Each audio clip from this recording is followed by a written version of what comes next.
Greetings, my name is James Curtis Geist. I've been a history teacher for 20 plus years. I've been writing since 2016, and I love my teacher ties. And thank you so much for tuning into Teachers Anonymous. In this video, I'm going to be sharing stories from the High School of Health, Careers, and Sciences up in Washington Heights. So I taught at Park West High School for 7 years in New York City, and then I was transferred to a school up in Washington Heights. There was a small school movement, and so at Park West High School each year there were 4 floors, and each floor became a new school each year. So by the 4th year, there were 4 schools there, and it was no longer called Park West High School. So my first story, you have all types of stuff on your teacher desk, books, pens, pencils, coffee, whatever. Attendance book. So this would happen. Like, I knew I would have something on the desk, and sometimes these things would disappear, and then I'd look, and it would kind of make me feel a little crazy. So, whatever. You're teaching, kid has a question, you're going around the room, you're helping people, and then, I don't know, I needed to write something down, maybe take attendance. And I know that the pen that I had there, now it was gone. So, I don't know if it was a pen thief, maybe they were just borrowing it, but I'm sitting there and I'm looking and I'm looking and I'm looking for the pen. And there was a kid, his name was Abel, funny kid, who sat in front of my desk, and he goes, Mr. Geist, he goes, it looks like you're looking for, are you looking for something? And I go, well, why, yes. I said, I am looking for something. And he goes, are you looking for your dignity?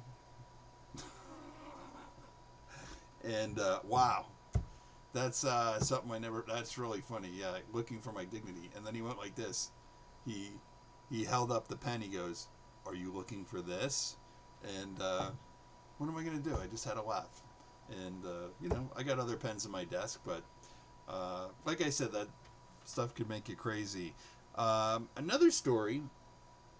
Now, when I was at Park West, there was a teacher when I first started. Her name was Natalie Gooder, and she was such a motherly figure. She probably was in her mid-50s. She had her own kids. But for whatever reason, she was so nice to me and would answer my questions and help me, and she was always laughing. And so I worked with her for 7 years, and then I got the transfer up to the High School of Health, Careers, and Sciences. And then, honestly, I didn't really think about her for 3 years. And then, now this is a true story. I had a dream. I'm in a cafe.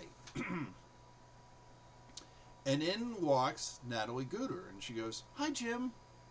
And she walks up and sits down. She says, is it okay if I sit with you? I'm like, well, of course. So we have a lovely conversation, was maybe 3 minutes, maybe 5 minutes, and then she goes, okay, I have to go, bye. I'm like, bye, Miss Gooder. And then I woke up, I'm like, wow, that's really weird. I have not thought of Miss Gooder for 3 years. So I go to work in Washington Heights, and Park West used to be Midtown, and someone from Park West sent me an email and said, I don't know if you've heard, we have sad news, but Natalie Gooder passed away last night. So, the night that Miss Gooder passed away, I had a dream, and she visited me in the dream, and we had a lovely conversation, and then she said goodbye. I got goosebumps. That is a true story. I'm not lying about that story. God bless you, Natalie Gooder. You were really a blessing in my life. I'm so grateful that you were so helpful to me. Another story, I had a chair that was kind of giving me back problems, and I'm like, I need to get a different chair. So I went around the school, and there was a supply closet that had teacher stuff in it, and there was a chair in there, and it had wheels, and it was a good chair. And so I got that chair, took it to my room, and then on the bottom of the chair, I wrote my name, Geist, in permanent marker. So I had the chair for a week, And then Friday, go home for the weekend and then come back on Monday and the chair is gone.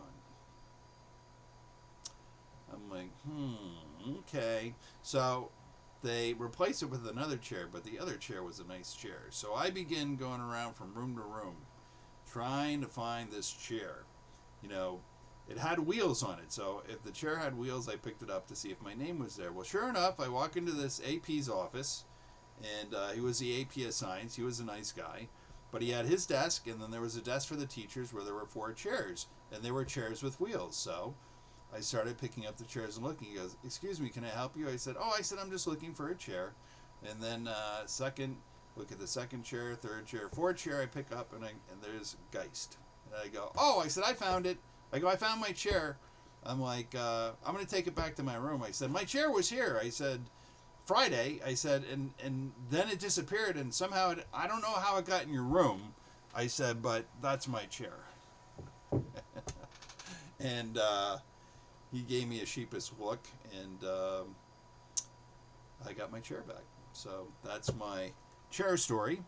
And the next story I want to share is about a young man. His name was William, and his last name began with S. And he was the ideal student. He came to class. He was quiet. He did his work. He asked questions. Just a total gentleman, a scholar. And he used to come to my, in the mornings, he would stop by my room, sit down for 5-10 minutes, and we would just talk. And I really enjoyed my conversations. And then he told me he wanted to become a police officer. And then I said, "William, I got a question. Why are you such a good student? What motivates you to be a good student?" And he said, "Mr. Geist, I wasn't always a good student." He said, "I live here in the city," he said, "with my mother. And, I was giving my mother problems. I was being disrespectful to my mom. And she sent me to Florida to live with my dad. So I lived with my dad for 1 year. And my dad does construction work. And my dad made me work construction all the time. And you know what?" He said, "I hated working construction." And then I realized, in order for me to get a job that I'm going to enjoy, I need to take my education seriously. And so, I don't know, maybe we need an exchange program like with Sudan, where kids are acting up. We could send them to Sudan and they could work as a slave for a semester, or we could send them to the Philippines and they could live in a dump and be a rag picker for 6 months, or we could send them to Central America for 6 months and work as a sweatshop worker, and then they can come back, and maybe that would readjust their thinking, maybe give them a reality enema as to why they should take their education seriously.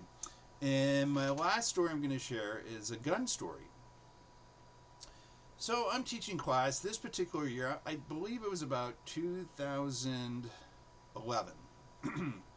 We had 2 freshman classes, and they were difficult.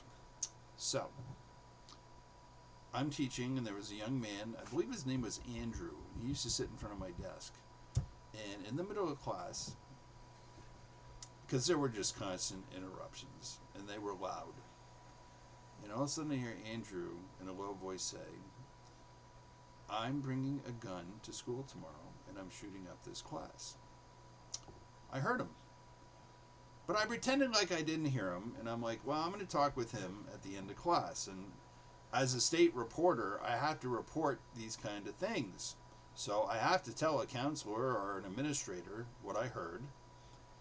But I want to give the kid the benefit of the doubt. So at the end of the class, I go, "No, Andrew," I go, "did I hear you say you want to bring a gun to class tomorrow to shoot up the class?" I go, "When you said that, you didn't really mean that. You were saying that metaphorically."